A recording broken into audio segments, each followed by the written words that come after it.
Hello everyone. BSc third year की जो unit हम लोग स्टडी कर रहे थे एनएमआर स्पेक्ट्रोस्कोपी, उसके प्रीवियस लेक्चर्स में हम लोगों ने number of signals find out करना, केमिकल शिफ्ट क्या होता है, डेल्टा स्केल, टीएमएस, इन सब के बारे में स्टडी की थी। आज जो टॉपिक हम एनएमआर स्पेक्ट्रोस्कोपी का डिस्कस करने वाले हैं वो है पोजीशन ऑफ द सिग्नल, जिसको थोड़ा हमने लास्ट लेक्चर में भी डिस्कस किया था। आप सभी जानते हैं कि एनएमआर स्पेक्ट्रोस्कोपी में किसी भी प्रोटॉन के सिग्नल को हम कैसे रिप्रेजेंट करते हैं, डेल्टा स्केल पे, जिसे हमने लास्ट लेक्चर में डिस्कस किया था। और डेल्टा स्केल में हम सिग्नल की वैल्यूज को किस में शो करेंगे, पीपीएम में, पार्ट्स पर मिलियन में, इनकी वैल्यू को हम रिप्रेजेंट करें। और ये वैल्यूज हम एक रेफरेंस जिसे कि हम लेते हैं वो होता है टेट्रा मिथाइल सीलेन, जिसे टीएमएस कहते हैं, उसके रेस्पेक्ट में, उसके सिग्नल के रेस्पेक्ट में ये सभी प्रोटॉनों के सिग्नल को हम डेल्टा स्केल पे शो करेंगे। और ये भी हमने डिस्कस किया था कि जो प्रोटॉन्स होता है, जितने भी प्रोटॉन होते हैं, सभी प्रोटॉन के लिए एक स्पेशल डेल्टा वैल्यू क्या होती है, डिसाइडेड होती है हर प्रोटॉन के लिए। और ये हर प्रोटॉन के लिए क्या होगी, डिफरेंट होगी। और ये डेल्टा वैल्यू डिपेंड किस पे करती है, ये डिपेंड करती है जो जिस प्रोटॉन की हम स्टडी कर रहे हैं उसके इलेक्ट्रॉनिक एनवायरनमेंट पे, कि उसके इलेक्ट्रॉनिक एनवायरनमेंट के बेस पे प्रोटॉन का शील्डिंग हो रही है या फिर डीशील्डिंग हो रही है, उसी के अकॉर्डिंग उसकी डेल्टा वैल्यू की जो होती है वो चेंज होती है। और ये इलेक्ट्रॉनिक एनवायरनमेंट में शील्डिंग और डीशील्डिंग क्या होता है, ये आप सभी पढ़ चुके हैं कि इलेक्ट्रॉन के चुंबकीय क्षेत्र के कारण क्या होता है, प्रोटॉन पे जो बाह्य चुंबकीय क्षेत्र लग रहा है उसके मान में वृद्धि या फिर कमी होती है, जिसे कि हम प्रीवियस लेक्चर में डिस्कस डिटेल में कर चुके हैं। तो अगर प्रोटॉन का क्या होता है, परिरक्षण होता है, तो क्या होगा, उसका सिग्नल उच्च क्षेत्र मीन्स टीएमएस की तरफ शिफ्ट होगा और उसकी डेल्टा वैल्यू क्या हो जाएगी, लो हो जाएगी। अगर प्रोटॉन का इलेक्ट्रॉन के चुंबकीय क्षेत्र द्वारा विपरिरक्षण होता है तो क्या होगा, सिग्नल निम्न क्षेत्र की ओर विस्थापित होगा और उसकी डेल्टा वैल्यू हमें कैसे प्राप्त होगी, हाई प्राप्त होगी। अब यहाँ पे आपको एक टेबल दिख रही होगी जिसमें आपको प्रोटॉन्स और उनके अप्रोक्सीमेट जो है डेल्टा वैल्यू पीपीएम में रिप्रेजेंट की गई है। अब यहाँ पे जो आपको दिख रहे होंगे, सभी में जितने भी आपको फॉर्मूलाज दिख रहे हैं उनमें सिर्फ एक प्रोटॉन शो किया गया, तो ये डेल्टा वैल्यू उसी प्रोटॉन की, कि इस कंडीशन में अगर प्रोटॉन लगा होगा तो डेल्टा वैल्यू क्या होगी। कुछ वैलेंसीज आपको दिख रही होंगी जिनको बॉन्ड की फॉर्म में फ्री छोड़ दिया है, तो उन प्रोटॉन से हमें मतलब नहीं, जो प्रोटॉन हमें यहाँ पे स्ट्रक्चर में दिखाई गया है वही उसी प्रोटॉन की वैल्यू आपको उसके सामने पीपीएम में लिखी गई है। जैसे कि आप यहाँ पे देखिए एक बार के लिए कि यहाँ पे आपको दिख रही होगी CH3, CH3 की वैल्यू कितनी है आपकी 0.09। इसी तरह आपको यहाँ पे बेंजीन का प्रोटॉन दिख रहा होगा, तो बेंजीन के प्रोटॉन की डेल्टा वैल्यू कितनी आती है 6.5 से 8 के बीच में। इसी तरह आपको एल्डिहाइड का प्रोटॉन दिख रहा होगा, इसकी वैल्यू कितनी, इसमें और भी प्रोटॉन होंगे लेकिन हम किस प्रोटॉन के सिग्नल की बात कर रहे हैं, जो यहाँ पे शो किया गया सिर्फ उसकी बात कर, इसकी होती है 9 to 10 के बीच में, ठीक है। तो इसी तरह डिफरेंट डिफरेंट आपको वैल्यूज यहाँ पे शो की गई है। अब इस चीज़ को हम एग्जाम्पल से समझें कुछ, तो सबसे सिंपल एग्जाम्पल जो हम डिस्कस करते हैं वो हमने किया प्रोपेन। प्रोपेन में number of signals find out करना हमने प्रीवियस लेक्चर्स में देखा था, कितने सिग्नल आते हैं हमारे, 2 सिग्नल्स हमें प्रोपेन में मिलते हैं। CH3 जो ग्रुप है आपका मैथिल ग्रुप, वो दोनों एक ही सिग्नल शो करता है, और जो आपका CH2 ग्रुप है वो इनसे डिफरेंट सिग्नल शो करता है। अब बात आती है इनकी डेल्टा वैल्यू की, सिग्नल तो 2 मिल गए लेकिन इनकी पोजीशन क्या होगी, इनकी डेल्टा वैल्यू क्या होगी। तो आप देखिए डेल्टा जो A हमने रिप्रेजेंट किया है वो किसको किया है, CH3 मैथिल ग्रुप को।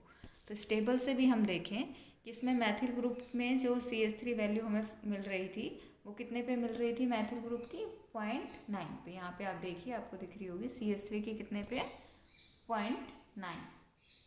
तो यहाँ पे जो आपको CH3 की डेल्टा वैल्यू मिल रही है वो कितने पे मिल रही है, 1 पे। तो ये जो डेल्टा वैल्यूज है इनमें आप एक चीज़ और याद रखिएगा कि ये वैल्यूज एग्जैक्टली फिक्स नहीं होती है किसी भी प्रोटॉन। हो सकता है CH3 की यहाँ पे 1 पे मिल रही है, किसी और में मैथिल समूह की 1.3 1.4 पे, तो स्लाइटली डिफरेंस इनमें देखने को मिलता है, क्योंकि इनके साथ और भी ग्रुप जो आप कंपाउंड लेंगे उसमें और भी ग्रुप जुड़े होते हैं, तो उनके बेस पे भी इनकी डेल्टा वैल्यू में थोड़ा चेंज हो जाता है। लेकिन ये जो वैल्यूज आपको टेबल में शो की गई हैं, ये वैल्यूज कैसी हैं, अप्रोक्सीमेट है, लगभग इसके आसपास वैल्यू उसकी आती है। कुछ पॉइंट्स में ऊपर नीचे हो सकती है, 0.4 0.5 इतना मैक्सिमम तक थोड़ा चेंज हमें देखने को इनकी वैल्यूज में मिल सकता है। अब प्रोपेन के दूसरे सिग्नल की बात करें, किसके कारण आएगा, CH2 ग्रुप के कारण। उसकी डेल्टा वैल्यू आपको यहाँ पे कितनी मिल रही है, 1.3। तो इस टेबल में भी आप देखिए कितनी मिल रही है आपको वैल्यू। जो CH2 ग्रुप है, जब सेकेंडरी ग्रुप होता है कार्बन से, सेकेंडरी प्रोटॉन जुड़े होते हैं, तो उसको वैल्यू कितने पे मिल रही है हमें, 1.3 पे। तो इस तरह से हम इस टेबल को जब हम थोड़ा सा याद कर लेंगे, एक दो बार देखेंगे, तो हमें ये वैल्यूज याद रहने लग जाएंगी कि कौन से प्रोटॉन की सिग्नल हमें कितने डेल्टा पे मिलेगा। इसी तरह एथिल ब्रोमाइड का आप देखिए। अब यहाँ पे देखिए एथिल ब्रोमाइड में कितने मिल रहे हैं आपको सिग्नल, 2 मिल रहे हैं, और ये हम फाइंड आउट करना सीख चुके हैं कि नंबर ऑफ सिग्नल्स कैसे फाइंड आउट करते हैं। अब यहाँ पे एक सिग्नल है CH3 ग्रुप के कारण और दूसरा है CH2 ग्रुप के कारण। अब देखिए प्रोटॉन तो आपके वही हैं, वही CH3 ग्रुप है, वही CH2 ग्रुप है, लेकिन इनके सिग्नल की वैल्यूज आपको दिख रही होगी, क्या आ रही है, डिफरेंट आ रही है, थोड़ी सी डिशिल्डेड हो रही है। क्यों, क्योंकि अब इसमें एक अलग एटम आ गया है जो कि कौन सा है, ब्रोमाइड, और वो इसकी डेल्टा वैल्यूज को क्या करता है, इंक्रीज करता है, डिशिल्ड करता है इनको। और ये कैसे डिशिल्ड करता है इसको हम आगे जब फैक्टर्स अफेक्टिंग पढ़ेंगे उसमें डिस्कस करें। तो अब यहाँ देखिए वही CH3 ग्रुप जिसका कि प्रोपेन में सिग्नल कितने पे आ रहा था, 1 पे आ रहा था, उसी का यहाँ पे कितने पे आ रहा है, 1.7 पे आ रहा है। क्यों, क्योंकि यहाँ पे एक मोर इलेक्ट्रोनेगेटिव ग्रुप ब्रोमाइड आके जुड़ गया है, जिसके कारण इसकी इलेक्ट्रोनेगेटिविटी में जो है चेंज होगा और इसकी डेल्टा वैल्यू हमें कहाँ मिलेगी, हाई मिलेगी। इसी तरह CH2 ग्रुप जो कि वहाँ पे कितने पे सिग्नल दे रहा था प्रोपेन में, 1.3 पे, वो अब यहाँ पे सिग्नल देता है 3.3 पे। अब यहाँ पे देखिए जब आप ब्रोमाइड वाले प्रोटॉन की बात करते हैं, जबकि कार्बन से क्या जुड़ा हो, ब्रोमीन जुड़ा हो, तो उसके हाइड्रोजन की वैल्यू, प्रोटॉन की वैल्यू हमें कितने पे मिल रही है, 2.5 से लेके 4 के बीच में हमें उसके इलेक्ट्रॉनिक एनवायरनमेंट पे डिपेंड करते हुए ये वैल्यू डेल्टा की हमें मिल सकती है। तो यहाँ पे ये वैल्यू होगी 2.5 to 4, और यहाँ पे हमें वैल्यू कितनी मिल रही है, 3.3। तो हमारी रेंज के अंडर ही हमें ये वैल्यू मिल रही। इसी तरह एथेनॉल के प्रोटॉन है, यहाँ पे 3 प्रोटॉन मिलते हैं, वही एक मैथिल प्रोटॉन, CH2 और हाइड्रोक्सी ग्रुप के प्रोटॉन। तो मैथिल प्रोटॉन 1.8 समथिंग पे दे रहा है, CH2 3.6 समथिंग पे दे रहा है, ऑलमोस्ट इक्वल सा है। और आपका जो हाइड्रोक्सी ग्रुप है उसकी वैल्यू हमें मिलती है 2 to 5, 2 से 5 के बीच में वेरी करती है, और वो वैल्यू हमें यहाँ मिल रही है अप्रोक्सीमेट 4.4 के आसपास। तो यहाँ पे आप हाइड्रोक्सी ग्रुप की वैल्यूज भी देख सकते हैं एक बार के लिए। जो ये है ROH जो ग्रुप होता है उसका, जो OH ग्रुप का जो हाइड्रोजन है उसकी वैल्यू वेरिएबल होती है, और ये कितनी के बीच में चेंज होती है, 2 से लेके 5 के बीच में हमें मिल सकती है। इसी तरह टोलुइन का आप देख सकते हैं, 2 सिग्नल मिलेंगे। एक तो मिलेगा बेंजीन रिंग में जितने भी प्रोटॉन होते हैं, आपको पता है हर कार्बन पे एक एक प्रोटॉन जुड़ा होगा बेंजीन, वो सभी एक ही सिग्नल शो करेंगे, और वो सिग्नल शो करेंगे आपका कितने पे, अप्रोक्सीमेट 7.2 पे। और जो मैथिल ग्रुप है इसके साथ जुड़ा हुआ है CH3, उसका प्रोटॉन सिग्नल शो करता है 2.3 पे। तो इसको भी अगर आप देखना चाहें तो आप देखें यहाँ पे कि बेंजीन जो ग्रुप है आपका, उसका सिग्नल आपको कितने पे मिल रहा है, 6.5 से लेके 8 के बीच में मिलता है। तो रेंज के अंडर ही हमें ये सिग्नल यहाँ पे देखने को मिलेगा 7.2। तो इस तरह से हम सिग्नल्स के नंबर ऑफ सिग्नल्स भी फाइंड आउट कर सकते हैं, और उनकी पोजीशन भी फाइंड आउट कर सकते हैं कि उनकी डेल्टा वैल्यू हमें कहाँ पे मिलेगी। इसके कुछ और एग्जांपल आप खुद से बुक में देख के प्रैक्टिस कर सकते हैं। जैसे कि अब इसको स्पेक्ट्रा में जब शो करते हैं हम, तो उसमें देखते हैं हम कि पोजीशन स्पेक्ट्रा में जब इसको शो करें हम तो कैसे करेंगे। तो आपको दिख रहा होगा हमने किसका एग्जाम्पल लिया है, एथिल ब्रोमाइड का। तो एथिल ब्रोमाइड में हमें 2 सिग्नल्स मिल रहे थे, अभी हमने एग्जाम्पल में देखा। एक मिल रहा था हमें अप्रोक्सीमेट 1 के आसपास और दूसरा हमें मिल रहा था अप्रोक्सीमेट 3 पॉइंट समथिंग। तो दोनों सिग्नल आपको यहाँ पे दिख रहे होंगे। 0 पे हमें किसका सिग्नल दिख रहा है, एक लाइन दिख रही है सिंगल, वो किसकी है, TMS टेट्रामेथाइलसिलेन की। अब इनकी जो डिवाइड्स हो रहे हैं इनको हम पढ़ेंगे स्प्लिटिंग में, कि एक ही सिग्नल 3 में डिवाइड हो रहा है, एक सिग्नल 4 में हो रहा है। तो इन सबको तो हम आगे स्प्लिटिंग में जब हम पढ़ेंगे विपाटन, उसमें डिस्कस करेंगे। इसी तरह टोलुइन का स्पेक्ट्रा आपको दिख रहा होगा। इसमें कितने सिग्नल मिले थे हमें, 2 सिग्नल मिले थे, अभी हमने डिस्कस किया। एक सिग्नल हमें मिल रहा था अप्रोक्सीमेट 2.3 पे और एक सिग्नल हमें मिल रहा था अप्रोक्सीमेट 7 समथिंग पे। तो 2 सिग्नल आपको यहाँ पे दिख रहे होंगे, एक 2 पे और एक 7 पे। तो इस तरह से हम पोजीशन ऑफ द सिग्नल को रिप्रेजेंट कर सकते हैं, उनकी डेल्टा वैल्यू को डेल्टा स्केल पे TMS के रेस्पेक्ट में शो कर सकते हैं। अब बात आती है कि केमिकल शिफ्ट को कौन कौन से फैक्टर्स अफेक्ट करते हैं, कि उसकी वैल्यू पर किस किस चीज़ का प्रभाव पड़ता है। तो सबसे मेजर फैक्टर जो केमिकल शिफ्ट को इफेक्ट करता है वो होता है इंडक्टिव इफेक्ट। इंडक्टिव इफेक्ट कह लीजिए या फिर कह लीजिए इलेक्ट्रॉन नेगेटिविटी। आप जानते हैं इंडक्टिव इफेक्ट में जब हम पढ़ते हैं, सबका आपने पढ़ा हुआ है, आपकी 11th-12th में भी आता है। तो इंडक्टिव इफेक्ट किस पे डिपेंड करता है, एटम की इलेक्ट्रॉन नेगेटिविटी पे ही डिपेंड करता है।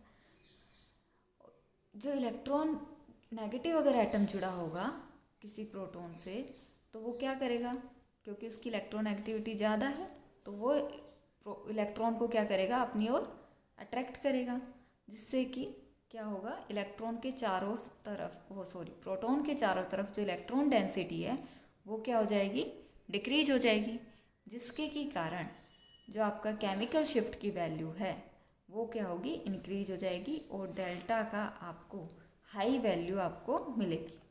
मीन्स इस कंडीशन में क्या हो रहा है, प्रोटॉन का आपका विपरिरक्षण हो रहा है, जबकि कौन जुड़ा हो, हाई इलेक्ट्रोनेगेटिविटी वाला ग्रुप प्रोटॉन के साथ जुड़ा हो। इसी तरह अगर लो इलेक्ट्रोनेगेटिविटी वाला या जिसको कह लीजिए आप विद्युत धनी परमाणु अगर प्रोटॉन से जुड़ा है तो वो क्या करेगा, वो इलेक्ट्रॉन अट्रैक्ट करने की बजाय डोनेट करेगा, प्रोटॉन को रिपेल करेगा। मीन्स किसकी साइड ज़्यादा रहेंगे इलेक्ट्रॉन, प्रोटॉन की साइड ज़्यादा रहेंगे। तो इस कंडीशन में प्रोटॉन के चारों तरफ इलेक्ट्रॉन डेंसिटी क्या होगी, इंक्रीज हो जाएगी और इलेक्ट्रॉन डेंसिटी इंक्रीज होने पर प्रोटॉन का क्या होगा, परिरक्षण होगा और उसकी डेल्टा वैल्यू हमें क्या मिलेगी, लो मिलेगी। तो ये इंडक्टिव इफेक्ट इस तरह से आपकी डेल्टा वैल्यू को इफेक्ट करता है। मीन्स इलेक्ट्रोनेगेटिव एटम जुड़ा होगा तो डेल्टा वैल्यू हाई मिलेगी और इलेक्ट्रोपॉजिटिव ग्रुप जुड़ा होगा या डोनेटिंग ग्रुप जुड़ा होगा तो डेल्टा वैल्यू आपको लो मिलेगी। आपको ये पॉइंट याद रखना है। अब इसको एग्जांपल्स के थ्रू हम कुछ समझें तो एग्जांपल्स आपको यहाँ पे दिख रहे होंगे। फर्स्ट एग्जांपल में हमने क्या किया, सभी में मैथिल ग्रुप आप देख रहे हैं, सब में सिग्नल किसका स्टडी करना, हमें मैथिल ग्रुप के प्रोटॉन का सिग्नल स्टडी करना है। बट इसमें सब में एक एक जो एटम एक्स जुड़ा हुआ है वो कौन से हैं, हेलोजेंस जुड़े हैं, एक बार फ्लोराइड एक बार क्लोराइड, इसी तरह ब्रोमाइड और आयोडाइड। और आप जानते हैं कि सभी की इलेक्ट्रोनेगेटिविटी क्या है, डिफरेंट है। सबसे ज़्यादा इलेक्ट्रोनेगेटिविटी होती है आपकी फ्लोरीन की, देन क्लोराइड, ब्रोमाइड और आयोडाइड। और अभी हमने डिस्कस किया कि जितना ही ज़्यादा इलेक्ट्रोनेगेटिविटी होगी जुड़ने वाले एटम की, उतना ही उसकी क्या होगी, प्रोटॉन की डिशील्डिंग होगी और डेल्टा वैल्यू हमें हाई मिलेगी। तो आप देख रहे हैं जो फ्लोरीन के साथ मैथिल ग्रुप है उसके प्रोटॉन की वैल्यू हमें कहाँ मिल रही है, अप्रोक्सीमेट 4.2 पे, क्लोराइड वाले की 3 पे, ब्रोमाइड 2.8, आयोडाइड 2.2। इस तरह से आपकी डेल्टा वैल्यू इलेक्ट्रोनेगेटिविटी डिक्रीज होने पे क्या हो रही है, डिक्रीज हो रही है। इसी तरह सेकंड एग्जांपल है, उसमें आपने एटम्स डिफरेंट लिए हैं, ऑक्सीजन, नाइट्रोजन और कार्बन।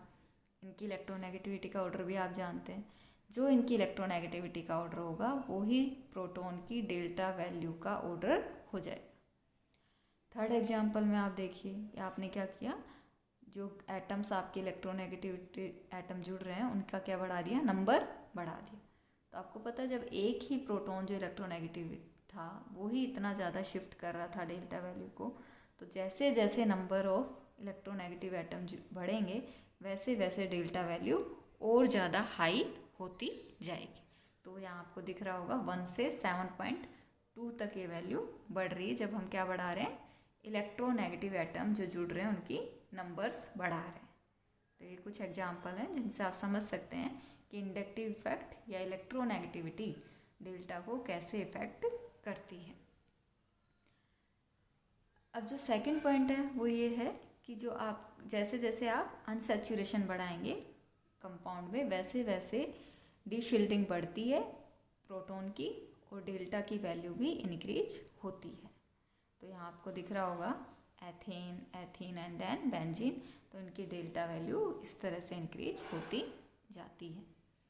अब कुछ इसमें एक्सेप्शंस हैं जिनको हम आगे नेक्स्ट लेक्चर्स में जो आएंगे हमारे उनमें डिस्कस करेंगे।